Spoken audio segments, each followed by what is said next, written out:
Nós estamos numa série que considera os capítulos de 5 a 7 do Evangelho segundo Mateus, uma série que nós denominamos Sermão do Monte, os princípios e valores do reino dos céus, onde o nosso Senhor Jesus Cristo, ele vai instruir, ele vai ensinar os seus discípulos a viverem uma vida coerente com o reino dos céus, com a vontade de Deus Pai. E hoje nós vamos meditar especificamente no capítulo 5, dos versos 38 a 42. Sempre lembrando os irmãos para manterem as tuas Bíblias abertas, fazer anotações, para tirar dúvidas depois, se caso seja necessário, e as crianças sempre estarem aí anotando e desenhando o que estão entendendo. Mateus, capítulo 5, dos versos 38 a 42. Diz assim a palavra do Senhor: Vocês ouviram o que foi dito, olho por olho, dente por dente. Eu, porém, lhes digo, não resistam ao perverso. Se alguém lhe der um tapa na face direita, ofereça-lhe também a face esquerda. Se alguém quer processar você e tirar-lhe a túnica, deixe que leve também a capa. Se alguém obrigar você a andar 1 milha, vá com ele 2. Dê a quem te pede, e não volte as costas ao que lhe quer pedir emprestado. Vamos orar mais uma vez? Ó soberano Senhor, mais uma vez rogamos que o Senhor nos instrua pela tua palavra. Ajuda-nos, ó Deus, por piedade, por misericórdia. Alimenta, Senhor, nesta noite o teu povo, para que possamos, ó Deus, ser moldados a cada dia à imagem do nosso Senhor e Salvador Jesus Cristo. Para que, ó Deus, não sejamos puramente religiosos nas nossas ações, mas que em essência nos pareçamos com o Senhor Jesus Cristo. E que possamos, Deus, aprender que apesar de receber o mal neste mundo, devemos retribuir com o bem que nos ensinou o nosso Redentor. Assim, ó Deus, não pensando nos nossos próprios direitos, mas na glória do teu santo nome, aguardando pela tua justiça. Ajuda-nos pelo teu Santo Espírito. Somente ele pode nos convencer da tua verdade, aplicar no nosso coração eficazmente a tua verdade. É assim que nós oramos em nome de Cristo. Amém. Meus irmãos, um dos principais documentos apologéticos da história do cristianismo ficou conhecido como a Epístola a Dioneto. Foi escrito no século II por um cristão anônimo. Provavelmente esta carta foi endereçada a um pagão culto cheio de dúvidas acerca do cristianismo. Movimento esse que se espalhava pelo Império Romano da época. E dentre os assuntos tratados nessa carta, algumas partes falam do testemunho que muitos cristãos davam. Lerei agora uma parte desses escritos que dizem o seguinte: os cristãos não se distinguem dos demais homens, não pela terra, nem pela língua, nem pelos costumes, nem em parte alguma habitam cidades peculiares, nem usam alguma língua distinta, nem vivem uma vida de natureza singular. Habitam pátrias próprias, mas como peregrinos, participam de tudo como cidadãos e tudo sofrem como estrangeiros. Encontram-se na carne, mas não vivem segundo a carne.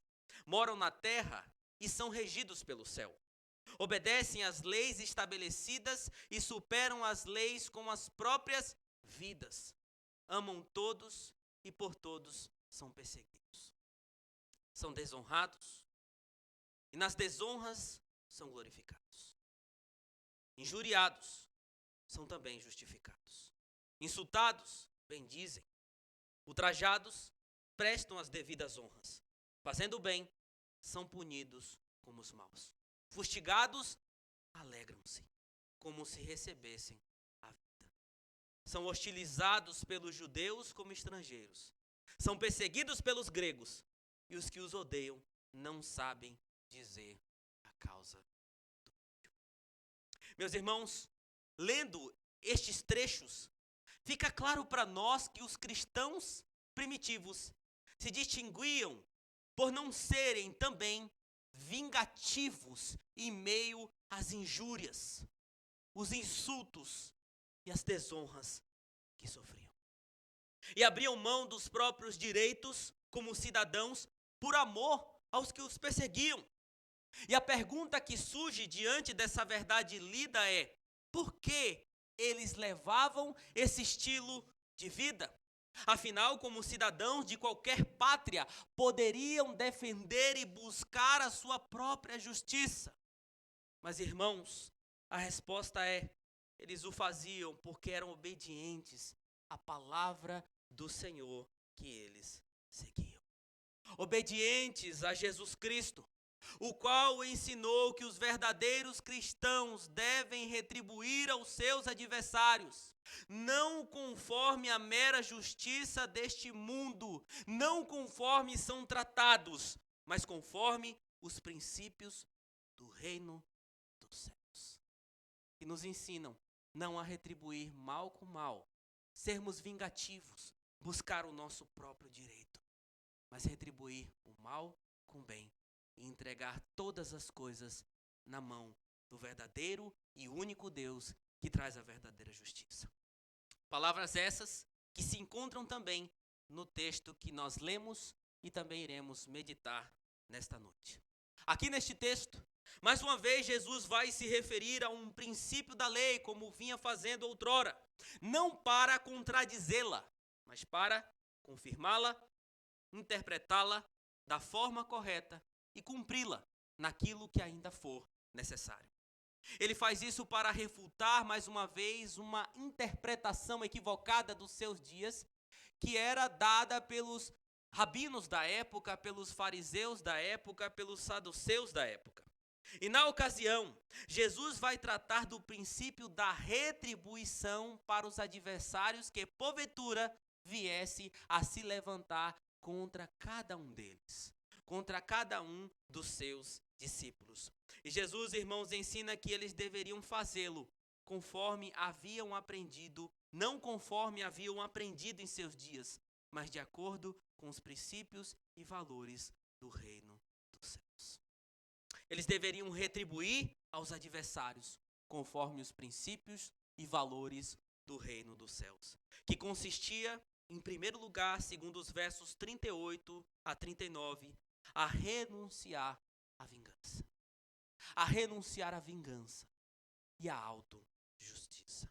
No verso de número 38, Jesus aqui está então se referindo ao princípio normativo que se encontra em Êxodo 21, de 23 a 25, quando ele diz: vocês ouviram o que foi dito, olho por olho e dente por dente. Esse princípio ficou conhecido como a lei de talião, ou lei de tal tipo, e aparece outras vezes no Pentateuco, mais especificamente mais 2 vezes. E essa lei de talião, ou de tal tipo, consistia na justiça da reciprocidade de um crime cometido, de uma pena. Já havia esse princípio em algumas civilizações mais antigas. Por exemplo, na antiga Babilônia existia o Código de Hammurabi, que foi um rei do século XVIII a.C. E dentre os seus códigos nós já víamos lá a lei de talião, ou a lei da justa retribuição. E essa lei tinha, acima de tudo, como objetivo refrear o mal entre os homens e a retribuição para não exceder o que era justo. Por exemplo, se alguém ferisse o olho de uma pessoa numa briga, ou simplesmente quebrasse o dente de uma pessoa, não seria justo que essa mesma pessoa que feriu pagasse com a sua própria vida. Então essa lei foi criada para que houvesse equidade, sentença de acordo com o crime. E Moisés, ao dá-la ao povo de Deus, assim inspirado pelo próprio Deus, ensina que as pessoas deveriam também viver entre normas e regras. E esse princípio da retribuição não estava, meus irmãos, à mercê de um julgamento puramente pessoal ou individual por parte de ninguém, mas dependia do julgamento que provinha dos anciãos de Israel, conforme Deuteronômio 19:18. Eram os anciãos que julgavam as causas e assim então executavam. Muitas vezes era a própria congregação que executava o juízo por meio de apedrejamento ou qualquer outro tipo de punição que existia na época de forma congregacional. Nós temos também, por exemplo, a punição dada por um parente mais próximo, como é o caso do exemplo do vingador de sangue que está lá em Números 35:12, quando uma pessoa assassinava outra. Esse assassinato era julgado. Muitas vezes este assassino ele fugia para cidades que eram chamadas cidades de refúgio. E se fosse julgado que ele tinha culpa no crime, então um parente próximo viria para poder tirar a vida dele como justiça pelo que havia feito. Era frequentemente também reduzida a equivalentes monetários pelos juízes judeus as causas que apareciam para que fossem julgados. Sendo assim, a lei de Talião era uma lei para os tribunais cíveis da época. Não era algo que estava à mercê do julgamento de ninguém. O problema, meus irmãos, é que na época de Jesus, os mestres da época, os fariseus, pegavam os estatutos do Velho Testamento, regulando a quantidade de compensação que poderia ser imposta pela lei por uma certa injúria cometida e transformaram em um direito à vingança contra os adversários. Eles pegaram essa lei e tornaram como uma espécie de direito à vingança pessoal. Você decidia, você poderia se vingar, indo além do que a lei propunha e ensinava. Esse tipo de interpretação da época quebrava o princípio de Levítico 19:18, que proibia, Deus já proibia lá a vingança pessoal. Outro problema nessa história é que a gente sabe que o coração do homem exige mais do que se deve pagar. Por exemplo, se uma pessoa bate no teu carro, dificilmente você pensa assim: eu quero que alguém venha e bata no carro dela também. Você vai pensar logo: eu quero que a vida dessa pessoa acabe. Eu estava indo aqui para o meu trabalho, eu estava indo para o shopping, e de repente essa pessoa me vem do nada, essa barbeira e bate no meu carro, atrasa a minha vida toda. Agora eu vou ter que parar, ligar para o seguro, eu não vou chegar onde eu deveria estar. É aquele desespero. Tomara que essa pessoa se acabe, literalmente, em todas as áreas da sua vida. Pastor, você está exagerando, será? Será que eu estou exagerando? Ou é um sentimento que muitas vezes nós temos?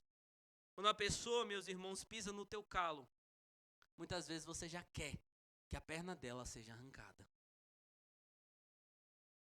A vingança surge do nosso coração.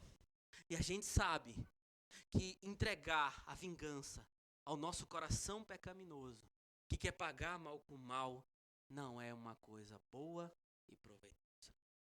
E naquela época, além deles infringirem a lei, além deles remoldarem a lei aos seus aspectos, estava envolvido corações pecaminosos. Então não tinha como isso dar certo. E é nesse cenário que Jesus diz que os crentes deveriam abrir mão da vingança e da autojustiça. Jesus diz no verso de número 39, eu, porém, vos digo, não resistam ao perverso.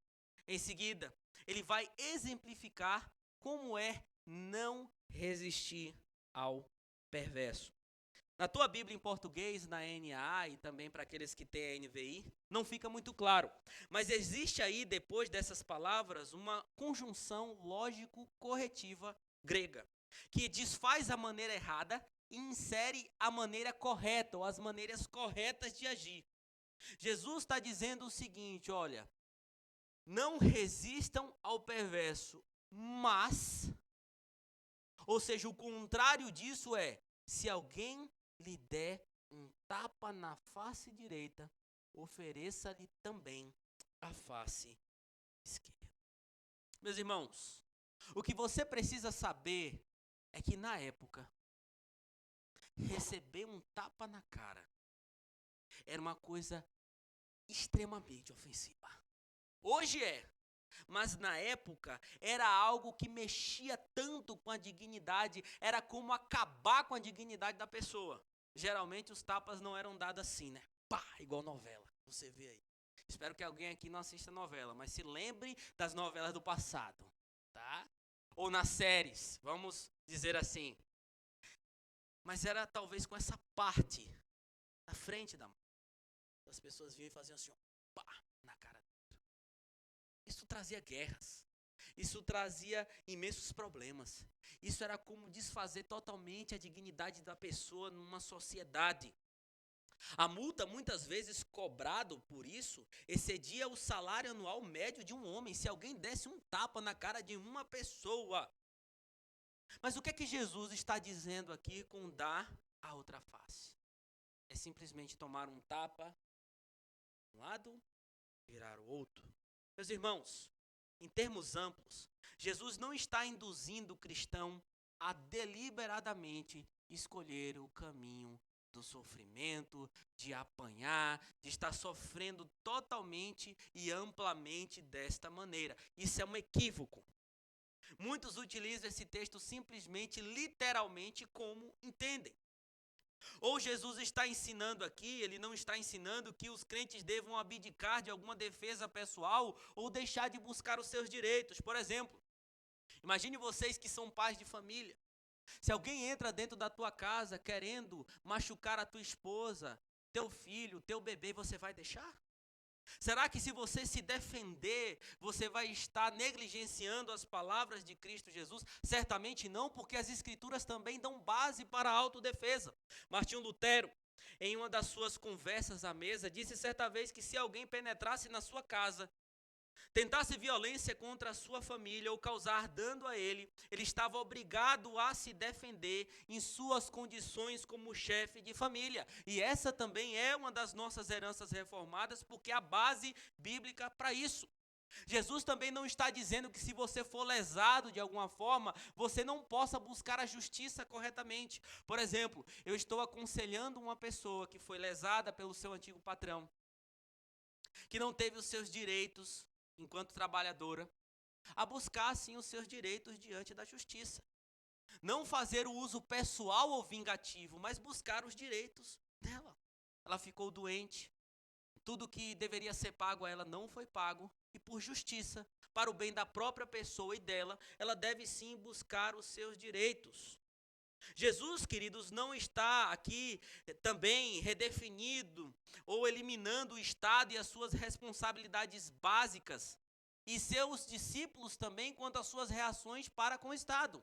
Quando nós, por exemplo, vemos algo de errado ou sofremos injúrias desta maneira e nós contribuímos então com a justiça de Deus, aqui exercida por meio do legislativo, quando nós estamos olhando a justiça sendo feita por aqueles que Deus colocou como pessoas que regram essa sociedade, nós estamos fazendo o bem.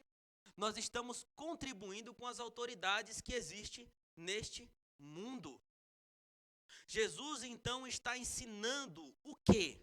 Ele está ensinando, meus amigos, meus irmãos, meus queridos, de que permanecer o tempo todo buscando os próprios direitos e ter a sua dignidade reafirmada não é a resposta cristã correta a todos os insultos.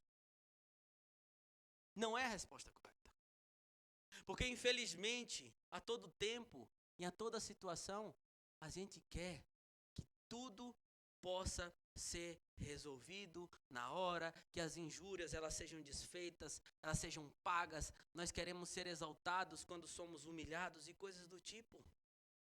Sinclair Ferguson diz que é como se Jesus estivesse dizendo: venha, deixem de reagir aos insultos e reaja de modo a demonstrar que você não sente a necessidade de impor retaliação, ou seja, de aplicar um espírito vingativo. de aplicar esse espírito vingativo. Era resistir ao perverso, mas de forma piedosa. Fazendo o quê? Confiando na justiça do próprio Deus. Como é que eu sei disso? Porque Paulo, ele vai abranger esse ensinamento de Cristo Jesus em Romanos 12, que foi o texto que nós lemos. Explica bem o que as palavras de Jesus significam. Voltar a face é mostrar que não há espírito de rancor, mas de amor. Você está tendo piedade inicial daquela pessoa que está buscando a te fazer mal. Esse princípio do amor que será desenvolvido melhor nos versos 43 a 48. Mas é amor. E amor aqui não é morrer de paixões, como muitos dizem, mas é sacrificial. É você entender que há em você aspectos muito mais abrangentes e específicos e especiais do que simplesmente olhar para o malfeitor e querer que ele receba logo na mesma moeda. Paulo diz: se essa mesma pessoa que te faz mal precisar, cuide dela. Mas ele também deixa claro: dá lugar à ira de Deus e vence o mal com o bem. O que você tem que entender? Você não precisa, como discípulo do Senhor, de uma retaliação imediata, pois sua reputação está segura com Deus. Você não precisa se vingar. O Senhor sabe de todas as coisas. Um grande amigo que eu tenho é o reverendo Hermsten Maia. Uma vez, em sala de aula, o reverendo Hermsten disse o seguinte: quando levantarem injúrias contra vocês, não fiquem atormentados. Não fiquem ansiosos. Não fiquem irados. Porque se Deus sabe a verdade sobre a tua vida, as palavras dos homens não podem significar nada para você. E nós devemos compreender isso, e é para isso que o ensinamento do nosso Senhor Jesus Cristo revela. Mas Jesus não estava falando algo novo, porque já era um princípio do Antigo Testamento. Por exemplo, Davi não exerceu vingança pessoal contra Nabal, nem contra Saul, mas confiou que o Senhor faria. Leia lá 1 Samuel 25 e 26. Em Provérbios 20 e 22 está escrito: não diga, vou me vingar do mal, espere no Senhor e isso o livrará. Meus irmãos, isso tem que ser ministrado ao nosso coração, entendendo que devemos ter amor, compaixão, paciência aos nossos ofensores e nunca egoísmo e vingança. O reino dos céus ensina a mim e a você não apenas a dominar as nossas ações, mas também as nossas reações diante do mal que surge.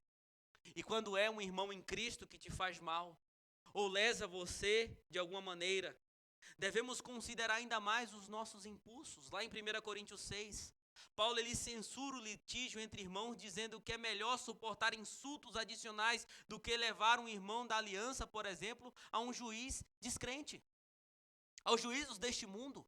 Mas tem que ser resolvido entre irmãos, dentro da igreja, com o povo de Deus, dentro do povo da aliança. Então veja que esse princípio vai reger outros princípios essenciais que o nosso Senhor Jesus está nos ensinando. O problema é que muitas pessoas conhecem a verdade de Cristo, mas não a vivem essencialmente. Eu já disse, nós temos que parar de viver de jargões e viver de fato a verdade do nosso Senhor. É muito fácil nós chegarmos aqui e nos vangloriarmos que somos crentes reformados, conhecedores da palavra de Deus, quando na verdade, nesse tipo de coisa nós desobedecemos. O que adianta sermos cristãos reformados e sermos vingativos? O que adianta conhecermos a palavra, mas não colocá-la em prática no nosso dia a dia? Esse é o maior problema. Mas, meus irmãos, devemos nos lembrar das palavras do nosso Senhor, mas também do exemplo do nosso Senhor Jesus Cristo. Sabe por quê? Porque ele foi injuriado. Ele foi caluniado. Ele foi perseguido. Ele foi insultado. Ele foi cuspido. Ele foi esbofeteado. E o que ele fez? Ele se vingou? O que é que ele disse para Pedro? Se eu clamar, os anjos do meu pai, vem aqui, Pedro, e me salva. Não precisa você cortar a orelha de ninguém. Bastava ele dar uma palavra. O mundo todo seria dissipado se ele quisesse. Mas ele veio cumprir a sua missão, mostrando que ele era diferente deste mundo. O Senhor deste mundo é diferente deste mundo que está caminhando a passos largos para aquilo que é contrário à vontade do próprio Deus. E com isso deixou claro que os seus discípulos, aqueles que foram chamados por ele, devem viver da mesma maneira. Devem viver da mesma maneira. Portanto, não busquemos a retaliação, a vingança, mas confie no Senhor. Seja como nosso Senhor Jesus Cristo. Você tem um propósito maior na tua vida do que estar buscando a tua honra para quem te ofende. Isso precisa ficar muito claro para nós. E o propósito do nosso Senhor vai ser representado daqui a pouco na Santa Ceia. Foi porque Jesus suportou os ultrajes dos homens que nós hoje celebramos como um meio de graça a vida. O seu sangue que foi dado em nosso favor, o seu corpo que foi dado em nosso favor. Mas o Senhor Jesus também nos ensina, seguindo aqui, mostrando como ser diferente, retribuindo aqueles que se levantam como inimigos para com os seus, abdicando dos próprios direitos. Devemos resistir ao espírito vingativo. Devemos também, como servos do reino dos céus, buscar o princípio de abdicar sempre dos próprios direitos. Olhar para uma sociedade que busca os seus direitos a qualquer custo e dizer que esses devem abdicar dos seus próprios direitos quanto a posses, quanto a bem-estar ou qualquer outra coisa, também parece algo surreal. Parece um delírio. Mas para nós esse princípio não pode ser deixado de lado. Jesus Cristo continua suas palavras dizendo: se alguém quer processar você e tirar-lhe a túnica, deixe que leve também a capa. A linguagem aqui está bem traduzida na nossa versão. É uma linguagem de julgamento. Naquele tempo as pessoas levavam umas às outras a julgamento para poder buscar aquilo que lhe era de direito em determinadas situações que aconteciam no dia a dia. E Jesus usa então aqui uma situação bem interessante. Ele diz assim: se alguém quiser levar a sua túnica. O que era a túnica? A túnica era a vestimenta que ficava por debaixo de todas as outras roupas. Era a primeira vestimenta. Era uma vestimenta íntima, pessoal. Jesus vai dizer: se alguém quer lhe levar a túnica, dê também a capa. Deixa também a capa. E é muito significativo o que o nosso Senhor fala aqui, irmãos, porque a capa que Jesus está se referindo era o cobertor dos judeus nos dias de privações e frios, conforme Êxodo 22, de 26 a 27. Onde está escrito: se você pegar o manto do seu próximo como penhor, devolva-o antes do pôr do sol. Olha que interessante, porque é com ele que se cobre, é a roupa do seu corpo, em que ele se deitará. Era a capa que trazia conforto, era a capa que cobria do frio, era a capa, a vestimenta que trazia aquilo que era necessário como para suprir nos dias de maior dificuldade. O que Jesus está falando, meus irmãos, também toca na sensação de segurança que os homens tinham, que os seus discípulos tinham. Peraí, isso aqui me dá segurança, se me tomar tudo eu tenho pelo menos a capa, mas Jesus diz assim: dê também a capa. Interessante nós ouvirmos essas palavras, por quê? Porque muitas vezes também temos essa sensação de segurança com o que nós temos. Por exemplo, quando pensamos que algo do nosso conforto pode ser retirado por alguém ou por alguma situação, nos desesperamos. Ah, mas se a minha receita financeira baixar, e agora? O que é que vai ser? que vai ser? Se tirarem o meu carro, se tirarem a minha casa, se eu precisar diminuir os mantimentos do dia a dia, se eu não puder mais jantar em restaurantes toda semana, ou qualquer outra coisa do tipo, e agora? Acabou a minha vida. Nós muitas vezes somos assim.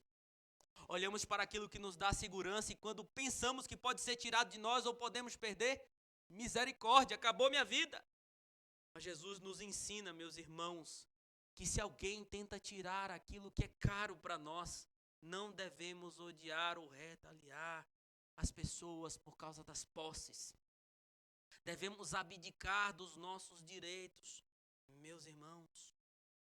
O Senhor Jesus nos ensina também, através das suas palavras, e nós devemos identificar isso, que apesar de muitas vezes ser retirado de nós aquilo que nós temos, o Senhor Deus é tudo que nós precisamos. Por isso que nós não devemos sentir falta dessas coisas, nos desesperar pela falta dela. Os cristãos poderiam perder o seu cobertor, mas deveriam ter em mente que o Senhor é o cobertor do seu povo. O Senhor cobre o seu povo. Não precisamos nem lembrar de maneira ampla como era no deserto. De dia uma nuvem, de noite uma coluna de fogo, o maná vinha do céu. O Senhor trazia toda a providência. O Senhor continua sendo a providência dos seus, mas é somente quem tem a Deus como seu tudo perde qualquer bem nessa vida. E talvez para você seja estranho perder alguma coisa, porque Deus ainda não é o teu tudo.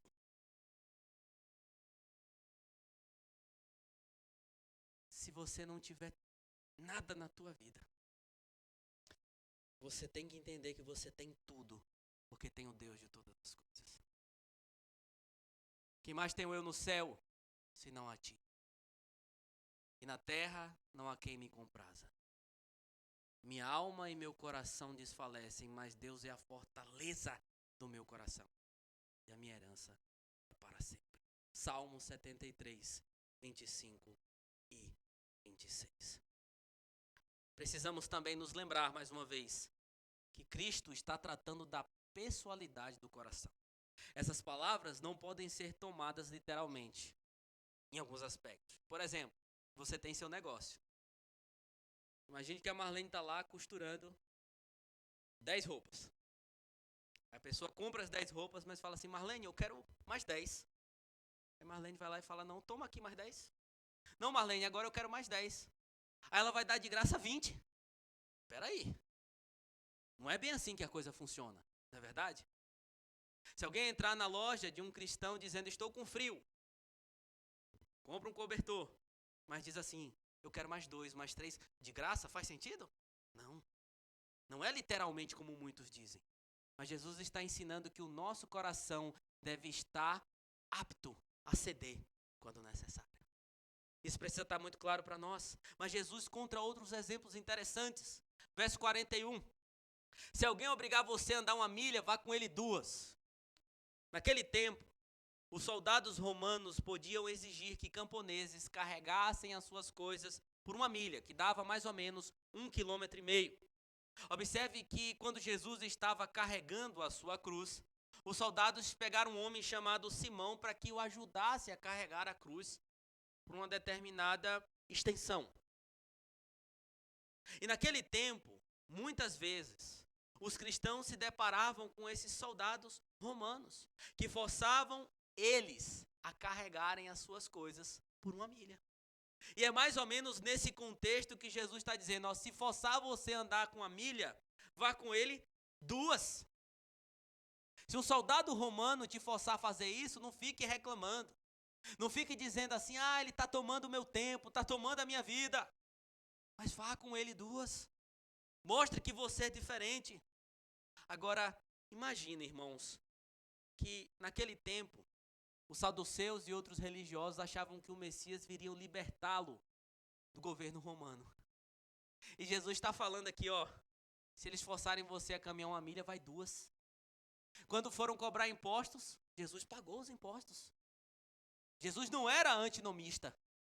Ele sabia que os homens deveriam cumprir a lei por meio das autoridades que o próprio Deus instituiu. Mas ele está falando aqui do princípio de ceder mais uma vez. Agora observe que ele está tocando, meus irmãos, na liberdade. Ele está tocando na liberdade. Muitas vezes nós vivemos, como no nosso país, em lugar onde os políticos, as pessoas, querem suprimir a nossa liberdade a fim das suas ideologias. E ficamos presos a isso. Por exemplo, você não pode falar que uma pessoa está errada em determinadas práticas como o homossexualismo, senão você vai preso. Se você colocar isso numa rede social, se você colocar isso numa roda de conversa, você não tem mais liberdade para falar, você não tem mais liberdade de expressão ou qualquer outra coisa. Muitas vezes forçam isso. Mas o que é que nós devemos fazer? Não é simplesmente aceitar isso de bom grado. Não. Devemos continuar pregando a verdade. Mas vejam que ainda que façam isso conosco, devemos ter sabedoria para lidar com essas pessoas, perdoar essas pessoas e até mesmo fazer de tudo para chegar a essas pessoas, mesmo que elas tentem tirar de nós a nossa liberdade. Paulo, quando esteve preso, ao invés de ficar no cárcere gritando, soldados romanos miseráveis, ele pregou e muitos foram convertidos. Paulo estava sem liberdade, mas a liberdade que ele tinha em Cristo o levou a pregar a verdade para eles. Então Jesus disse, olha, ainda que mexam com a liberdade de vocês, vá, caminhe junto, não reclame. E claramente devemos aproveitar a oportunidade como cristãos. Mas por fim Jesus disse, dê a quem lhe pede e não volte as costas ao que lhe quer pedir emprestado. Pedir emprestado não é algo dos nossos dias. Sempre existiu. Mas como é que o cristão deveria agir com quem pedia emprestado? Lá em Levítico 25, de 36 a 37, diz, não cobre dele juros nem ganho, mas tema o seu Deus, para que esse seu irmão possa viver perto de você. Não cobre juros sobre o dinheiro que emprestar a ele, nem dê mantimento a ele, esperando obter. Na minha terra, tem uma expressão chamada suvino. O que era uma pessoa suvina? Uma pessoa ruim. Uma pessoa que não gostava de emprestar. Muitas vezes nós temos no nosso meio crentes suvinos. Que as pessoas pedem emprestado. Que as pessoas querem emprestado em meio às suas necessidades. E nós temos dificuldade de dar. Mas Jesus está dizendo, dê a quem te pede. E não volte. Não queira mais a quem lhe toma emprestado. Nós sabemos que naquele tempo os cristãos não tinham muito, em sua maioria. Mas Jesus está falando, se lhe pedir, dê. Porque o que está em jogo aqui, meus irmãos, é o comportamento, é abdicar dos direitos pessoais. O dinheiro que tinham para a sobrevivência, eles deveriam também dar a quem pedia, a quem precisava. E veja, também não era uma coisa fácil naquele tempo, certamente, como não é nos dias de hoje. E é difícil falar isso para a nossa geração de cristãos. Por quê? Porque talvez você pode ter aí alguma coisa guardada no banco. Seja muito, seja pouco. Muitos têm até em abundância, mas não se prestam em ajudar quem necessita. A gente está falando de tomar emprestado, mas mesmo quando não pede, que a gente tem mais solicitude para dar, quantos de nós estamos nos propondo a isso? Quer ver uma coisa? Quantas vezes você procurou o pastor desta igreja, saber eu mesmo que vos fala, e disse assim, pastor, tem algum irmão passando alguma necessidade? Eu posso ajudar de alguma maneira? Eu posso ajudar mesmo que seja com pouco, para eu dar alguma coisa? O Senhor conhece alguém que está passando alguma necessidade, mas principalmente aqueles que são os nossos irmãos? Ou quantas vezes você mesmo procurou saber isso com seus próprios irmãos? Ou quantas vezes você ouviu que tem uma igreja, por exemplo, que sofreu com a enchente, que uma parede caiu e não se propôs a ajudar? Quantas vezes você soube de missionários que estão no mundo afora, um pescoço na forca, passando privações, e você se dispôs a ajudar? Ah, não, mas eu não tenho muito para dar, eu não tenho 100 mil. E quem disse que 10 não ajuda? Que 50 não ajuda? Que 100 não ajuda? A questão é, meus irmãos, nós muitas vezes não estamos dispostos a abdicar dos nossos bens para ver o bem do próximo. Imagina se um ímpio nos pedir emprestado. Imagina se aquela pessoa que te odeia, se aquela pessoa que te faz mal chega para você e fala: eu estou passando dificuldade, me ajuda. E aí? Difícil, né? Mas o nosso Senhor nos diz: nós não devemos abdicar daqueles que necessitam. Jesus está, acima de tudo, conclamando os seus seguidores para que valorizem mais os relacionamentos do que as posses materiais. Porque é nesse tipo de exemplo, meus irmãos, é dando aquilo a mais que pedem de você, que querem tomar de você, é indo além do que requerem de você, é dando além, é emprestando além do que requerem de você, que você mostra que é diferente, que é uma luz em meio às trevas deste mundo, que é alguém que está totalmente oposto às ações comumente vistas. E é assim que o Senhor Jesus Cristo ensina, meus irmãos. A nossa comunidade é uma comunidade definida por ética de perdão, misericórdia, ao invés de justiça retributiva e também de uma vida totalmente egoísta. Mas também devemos nos lembrar do nosso exemplo maior, o nosso Senhor Jesus Cristo. Se você parar para pensar, você vai relembrar que Jesus é Deus. Mas Paulo, no seu poema da humilhação do nosso Redentor, em Filipenses capítulo 2, disse que ele mesmo sendo Deus, não considerou ser igual a Deus, antes a si mesmo se esvaziou, assumindo a forma de servo. Jesus, por um breve tempo, abdicou da sua presença ao lado do Pai, da glória que tinha. Abdicou para vir morrer por mim e por você. Há presente maior do que esse? Abdicação maior do que esta? Não, meus irmãos. Não. Como nós já relembramos, Jesus veio sofrer, padecer entre os homens. Ele deu sim a sua presença, mas ele deu também a sua vida por nós. Jesus não veio simplesmente dar uma capa e uma túnica.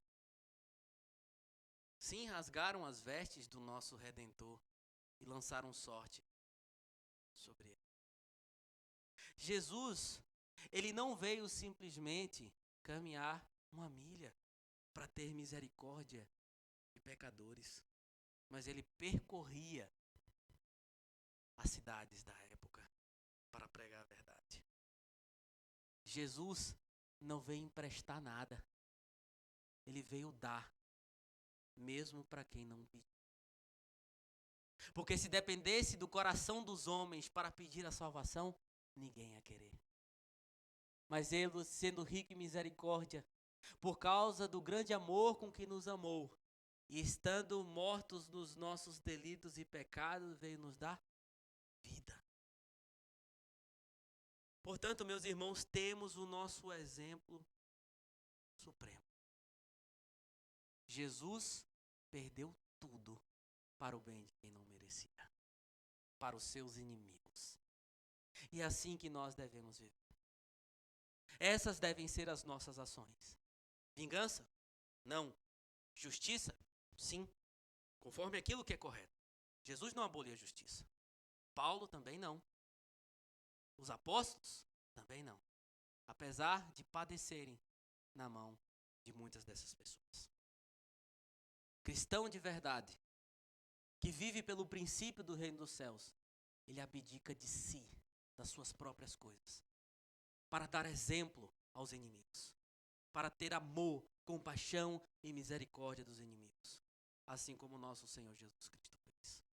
Portanto, meus irmãos, lembremos porque a Santa Ceia que nós iremos participar agora é a maior expressão desta verdade, do que Cristo fez, e nos lembra também do que nós devemos sempre fazer. Vamos passar para a Santa Ceia neste momento.